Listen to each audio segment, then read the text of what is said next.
जय हिंद दोस्तों, स्वागत है आप सभी का एक बार फिर से हमारे यूट्यूब चैनल दी कॉपी पेन में। तो पिछले वीडियो में आप लोगों ने अधिगम का वक्र और अधिगम के पठार के बारे में जान चुके थे। तो आई होप वो वीडियो आपको पसंद आया होगा। तो आज का जो हमारा टॉपिक है वो है स्मृति। ठीक है, तो जानेंगे स्मृति क्या होता है और इसी से रिलेटेड जो हमारा टॉपिक होगा अगला वो है विस्मृति। ठीक, तो पहले स्मृति के बारे में जानते हैं। तो विस्मृति के बारे में तो आप लोग आसानी से समझ जाएंगे। तो यहाँ पे कुछ प्रश्नों के माध्यम से मैं पढ़ाऊँगा जो पेपर में काफ़ी इम्पॉर्टेंट होते हैं और अक्सर पूछ लिए जाते हैं। तो पहला है कि स्मृति की व्याख्या कीजिए और अच्छी स्मृति के लक्षण बताइए। ठीक, तो स्मृति सबसे पहले आप जान लीजिए स्मृति क्या होता है। याद करिए कि मतलब मान लीजिए क्लास में आप से टीचर कुछ कहता है कि बेटे कोई प्रश्न करता है और उसके बारे में पूछता है, उसका उत्तर पूछता है। तो कहता है कि थोड़ा अपने स्मृति पर जोर डालो या फिर मेमोरी पावर पर जोर डालो, जिससे कि वो चीज़ आपको दोबारा से याद हो सके। ठीक, तो समझे कुछ स्मृति के बारे में। मतलब यही कि जो पुरानी चीज़ें होती जो हम पहले पढ़ चुके हैं उनको पुनः अपने दिमाग में लाना या पुनः उन्हें सीखना। ठीक है, जिन मतलब कि जो तथ्य भूतकाल में हम लोग सीख चुके हैं उन्हें स्मरण करना ही क्या होती है, स्मृति होती है। ठीक, ये पूर्व अनुभवों पर आधारित होती है। ठीक, तो चलिए देखते हैं। बाकी इतना ही है इसमें। स्मृति सीखने में क्या होती है, सहायक होती है। और स्मृति का कार्य होता है किसी पूर्व अनुभव या ज्ञान का स्मरण कराना। ठीक, स्मृति क्या करती है कि किसी पूर्व अनुभव या ज्ञान का स्मरण कराना। सुने होंगे मतलब किसी किसी से कभी कोई कहता है कि भाई आपकी जो मेमोरी पावर है वो काफ़ी अच्छी है या आपकी स्मृति काफ़ी अच्छी है। क्यों अच्छी है?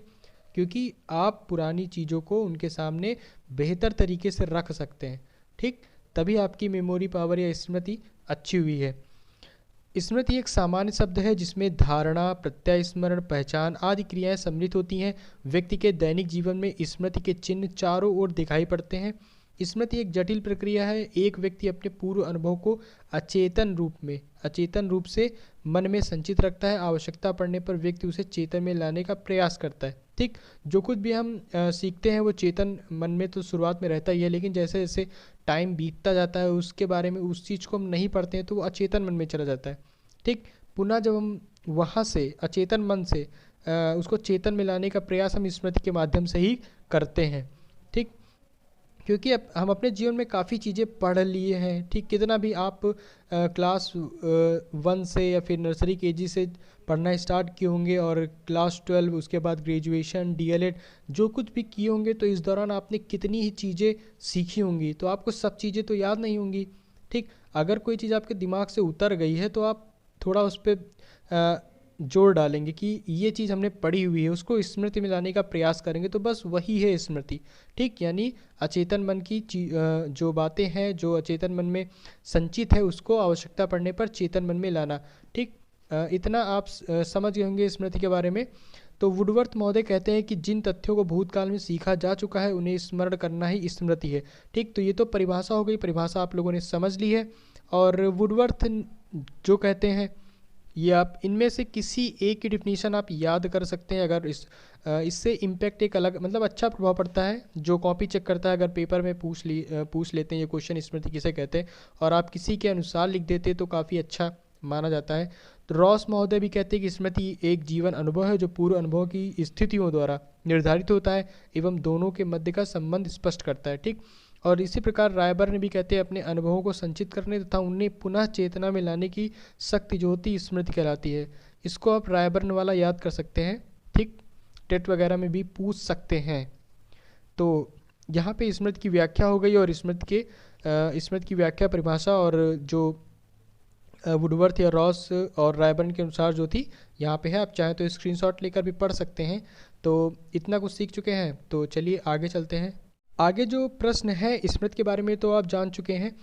स्मृति के प्रभावी कारकों का उल्लेख करना है। ठीक, स्मृति के कौन कौन से कारक जो होते हैं, प्रभावी कारक कौन कौन से होते हैं वो देखते हैं। तो बच्चों को किसी विषय सामग्री का अधिगम जितना अधिक कराया जाता है उनकी याद करने की जो क्षमता उतनी ही अधिक होती है। सिंपल सी बात है।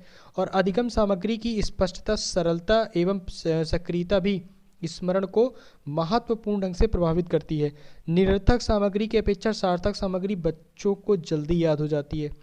तो इस प्रकार स्मृति के लिए निम्नलिखित परिस्थितियां अनुकूल होती हैं। देखते हैं कुछ यहाँ पे पद हैं या प्रभावी कारक हैं। रुचि, ठीक। तो जिस चीज़ में हमारी रुचि होती है वो हमारी स्मृति पटल पर बड़ी सरलता से आ जाती है।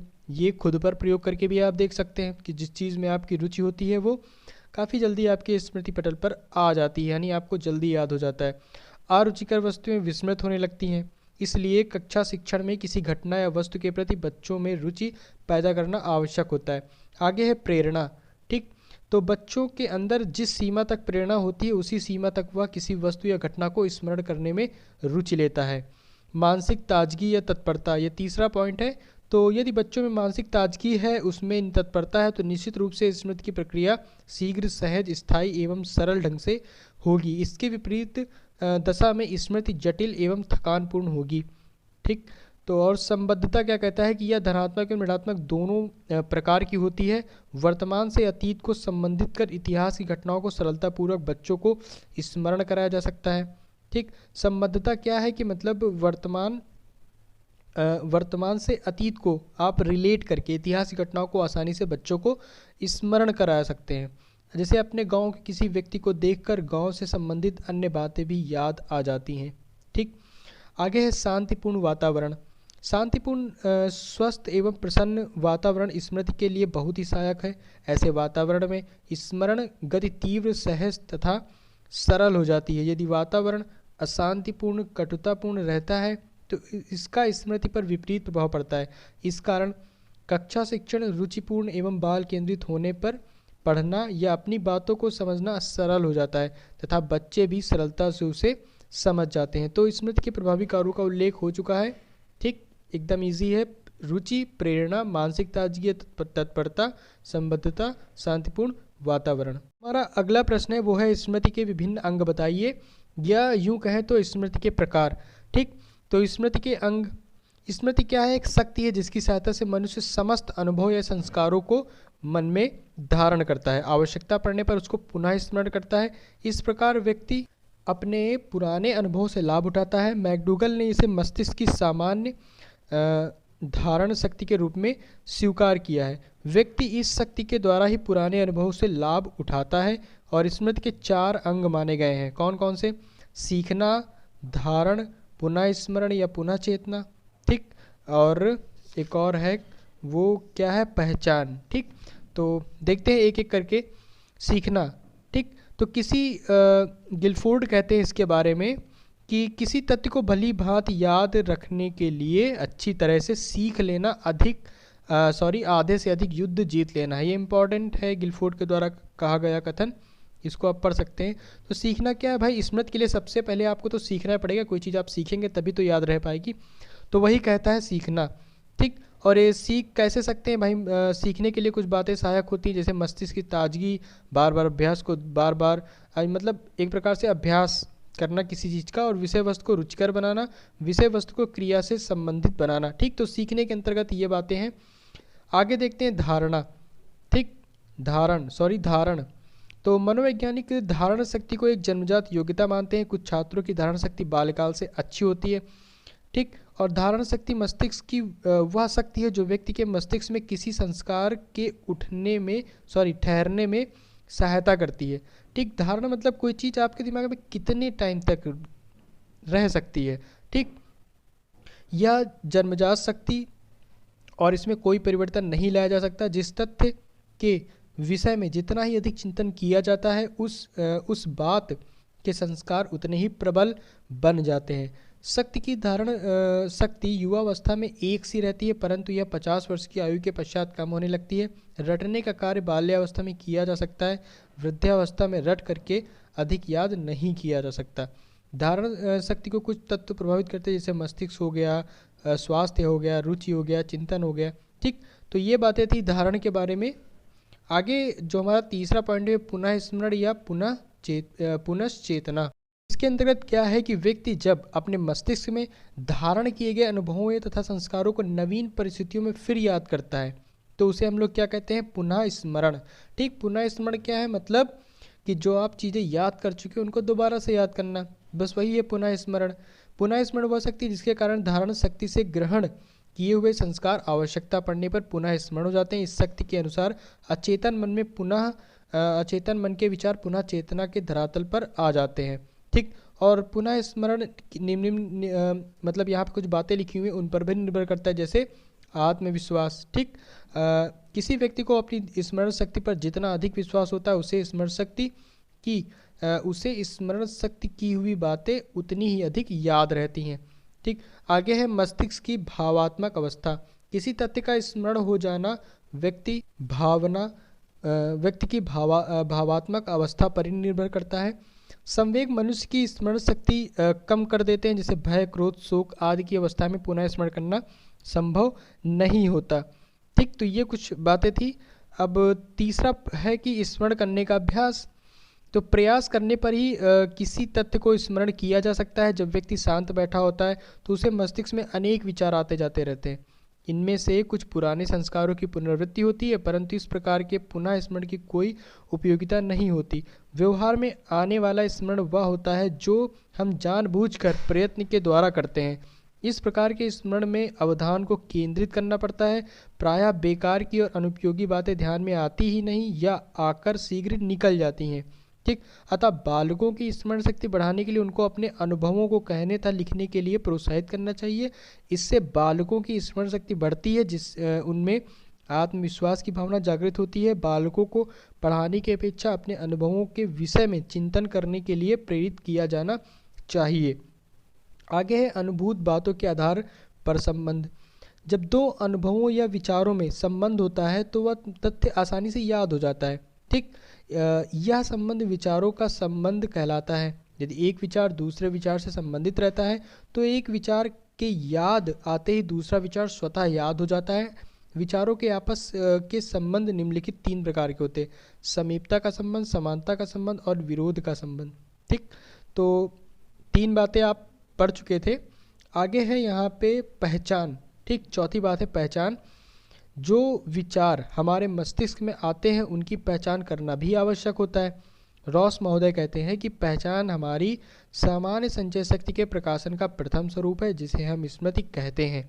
ऐसे अवसर पर जहाँ स्मृति असफल होती है, पहचान को सफलता मिलती है। पहचान के बिना स्मृति अधूरी है। शीघ्र और स्पष्ट पहचान अच्छी स्मृति का एक लक्षण है। ठीक, तो ये क्वेश्चन हो चुका है। आई होप आपको समझ में आया होगा। तो इसी प्रकार हम लोग आगे देख लेते हैं कि स्मृति के प्रकार कौन कौन से हैं। देखिए, स्मृति कई प्रकार की होती है, देखते हैं कौन कौन सी। तो पहली है सक्रिय स्मृति। ठीक, सक्रिय स्मृति हो गई, निष्क्रिय स्मृति हो गई, तात्कालिक स्मृति हो गई, स्थायी हो गई, व्यक्तिगत हो गई, अव्यवस्थित स्मृति, तार्किक स्मृति, यांत्रिक स्मृति, रटंत स्मृति, शारीरिक स्मृति और शुद्ध स्मृति। ठीक, शुद्ध स्मृति क्या है कि जिस क्रिया के द्वारा ज्ञान व्यवस्थित ढंग से सीखा जाता है उस स्मृति को शुद्ध स्मृति कहते हैं। बाकी नाम से आप स्पष्ट हो जाएगा इनके अंतर्गत क्या लिखना है। स्क्रीनशॉट आप ले सकते हैं इनके डिटेल में, इसके अंतर्गत जो भी आपको अगर पढ़ना हो तो। बाकी नाम से स्पष्ट है, आप आसानी से कर ले जाएंगे।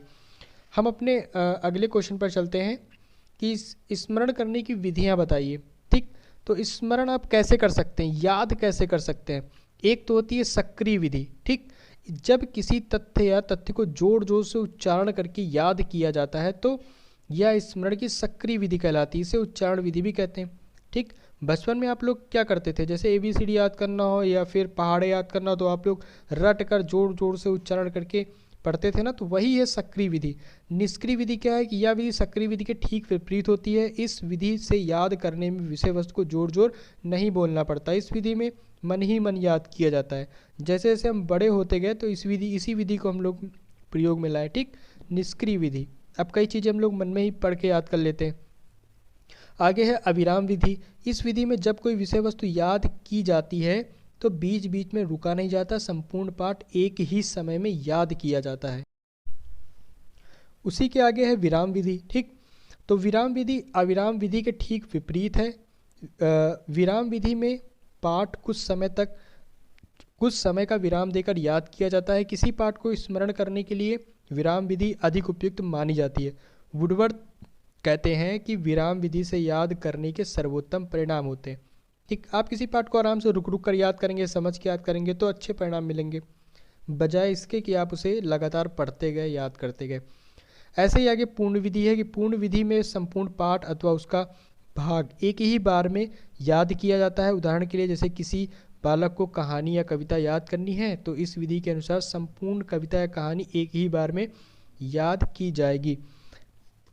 तो ऐसी यहाँ पे कई सारी विधियाँ हैं। तो अगर पेपर में एक क्वेश्चन बनता है तो आप 4 से 5 विधि लिख के थोड़ा सा डिटेल में लिख देंगे तो पर्याप्त है। ठीक, बाकी आपको अगर पूर्ण विधि पढ़नी तो आप स्क्रीनशॉट लेकर इसको डिटेल में पढ़ सकते हैं।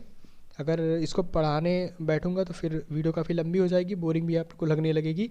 तो आपको अगर एक दो पॉइंट पढ़ने हैं तो आप स्क्रीनशॉट ले सकते हैं। यहाँ पे नीचे कुछ विधियाँ हैं उनका भी स्क्रीनशॉट ले सकते हैं। ठीक है, बाकी जो आगे की महत्वपूर्ण थी वो पढ़ा दी है मैंने। तो आंशिक विधि हो गई। आंशिक विधि में क्या है कि आप खंडशः किसी चीज़ को याद कर सकते हैं।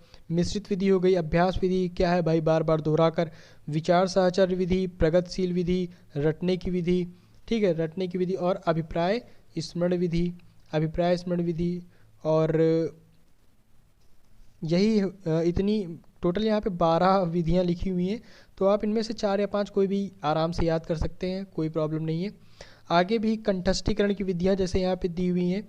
तो अभ्यास के द्वारा जैसे किसी भी विषय को कंठस्थ करने के लिए उसका अभ्यास आप कर सकते हैं, खंड विधि, ठीक है, और मिश्रित विधि।